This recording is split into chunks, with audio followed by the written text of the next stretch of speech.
అన్న బతికిన్న రోజులు కులం పేరు మీద మతం పేరు మీద తన్నుకుంటున్నాం, చచ్చిపోయినాకనన్నా ఒక దగ్గర కలిసి ఉందామని ఆలోచన చేసినాం అని చెప్పి వాళ్ళు చెప్పడం జరిగింది. అంటే ఇవాళ దేశం మొత్తంలో ఏ పరిస్థితి ఉందో మనమే చూస్తూ ఉన్నాం. మతాల పేరు మీద తన్నుకునుడు, గుద్దుకునుడు, మతం పేరు మీద లేని పంచాయతీలు పెట్టుకోవడం, అక్కరలేని యుద్ధాలు చేయడం చేసి అందరం కూడా నష్టపోతూ ఉన్నాం. అందుకే హిందూ అయినా, ముస్లిం అయినా, క్రిస్టియన్ అయినా, సిక్ అయినా, కులం ఏదైనా, మతం ఏదైనా, ప్రాంతం ఏదైనా అందరం కలిసికట్టుగా హైదరాబాద్ని అభివృద్ధి బాటలో, అభ్యుదయ పందాలో ముందుకు తీసుకొని పోతున్న విషయాన్ని గుర్తు చేయడానికే ఎమ్మెల్యే గారు ఆ లింక్ రోడ్ ఏదైతే కట్టుకున్నామో ఫతులగూడలో మూసీ మీద బ్రిడ్జ్ కూడా కట్టబోతా ఉన్నాం. అదే ప్రాంతంలో చాలా చక్కగా ఈ కార్యక్రమం కూడా ఏర్పాటు చేసినారు.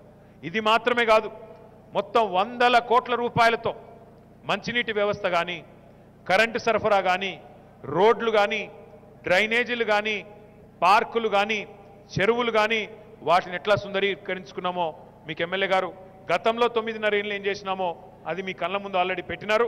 ఆ సమాచారం మళ్ళీ ఇంటింటికి చేర్చవలసిన బాధ్యత మనది. ఏం చేసినామో చెప్పాలి, ఏం చేస్తామో కూడా చెప్పాల్సిన అవసరం మన మీదే ఉంది. ముఖ్యమంత్రి గారు స్పష్టంగా ప్రకటించినారు. ఎమ్మెల్యే గారు అదేవిధంగా మన ఎల్బీ నగర్ నాయకులు డిమాండ్ చేసినారు. అన్న నాగోలు దాకా మెట్రో వచ్చింది, ఎల్బీ నగర్ దాకా వచ్చింది, ఈ రెండింటిని కలపాలే, 5 కిలోమీటర్లు మధ్యలో ఉన్నది, నాగోలు నుంచి ఎల్బీ నగర్ కలపాలన్నారు.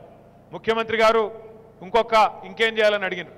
వాళ్ళు ఏమన్నారంటే హయాత్ నగర్ దాకా తీసుకుపోవాలి, ఎల్బీ నగర్ దాకా ఆపొద్దని చెప్పిండ్రు. ముఖ్యమంత్రి గారు అక్కడికి ఆగలే.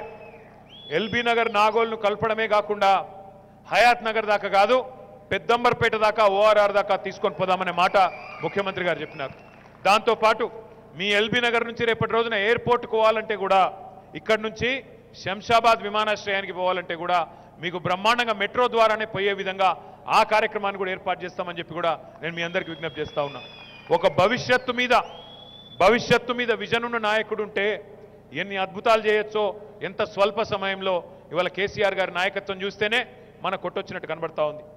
ఇలా సూపర్ స్టార్ రజనీకాంత్ గారు చిన్న మనిషి కాదు, ఆయన మొత్తం ప్రపంచ దేశాలన్నీ తిరిగిన పెద్ద మనిషి, మనందరికీ సుపరిచితుడు. ముఖ్యంగా మాసులో సూపర్ స్టార్ ఆయన వచ్చిండు మొన్న హైదరాబాద్కి. మనం పిలవలేదు, వేరే వాళ్ళు పిలిచిండ్రు. పిలిస్తే ఆయన చెప్పిన మాట, హైదరాబాద్కి 20 ఏళ్ళ తర్వాత వచ్చినా, హైదరాబాద్కి 20 ఏళ్ళ తర్వాత వస్తే ఇవాళ నాకు అది హైదరాబాద్ లాగా అనిపించలేదు, నేను భారతదేశంలో ఉన్నానా లేక అమెరికాలోని న్యూయార్క్ నగరంలో ఉన్నానా అనే అభిప్రాయం కలిగింది నాకని చెప్పి రజనీకాంత్ గారు చెప్తా ఉన్నారు. ఆయన మన పార్టీ మనిషి కాదు, మన రాష్ట్రం మనిషి కూడా కాదు.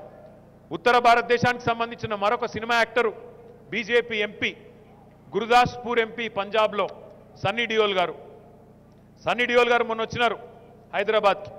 ఆయన చెప్తా ఉన్నాడు, నేను ఎప్పుడో 20 ఏళ్ళ కింద వచ్చిన నేను కూడా హైదరాబాద్కి, ఆ రోజుకి ఈ రోజుకి చూస్తే జమీన్ ఆస్మాన్ ఫరక్ ఉన్నది.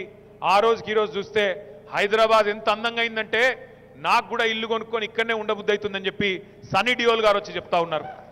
మొన్న ఈ మధ్యనే ఒక అమ్మాయి cinema actor, Telugu cinema actor Laya అని, ఆ అమ్మాయి మీరు కూడా చూసే ఉంటారు వీడియో. ఆ అమ్మాయి అమెరికాలో స్థిరపడ్డది పెళ్ళైన తర్వాత, ఈ మధ్యన మళ్ళీ తిరిగి వచ్చింది. ఆ అమ్మాయి వచ్చి చెప్తున్నది, నేను హైదరాబాద్కి వచ్చి ఆశ్చర్యపోయినా, 15-20 ఏళ్ళ తర్వాత వచ్చినా చూస్తే నాకే అర్థం కాలేదు, మా అమెరికాలోని లాస్ ఏంజలీస్ కంటే, మా అమెరికాలోని నగరాల కంటే ఇలా హైదరాబాదే అందంగా ఉన్నదని ఆ అమ్మాయి కూడా చెప్తా ఉంది. ఇది ఒక్కరి అనుభవం కాదు, ఒక్కరి మాట కాదు. వీళ్ళు ముగ్గురు అంటే కొద్దిగా పేరున్నోళ్ళు కాబట్టి చెప్పిన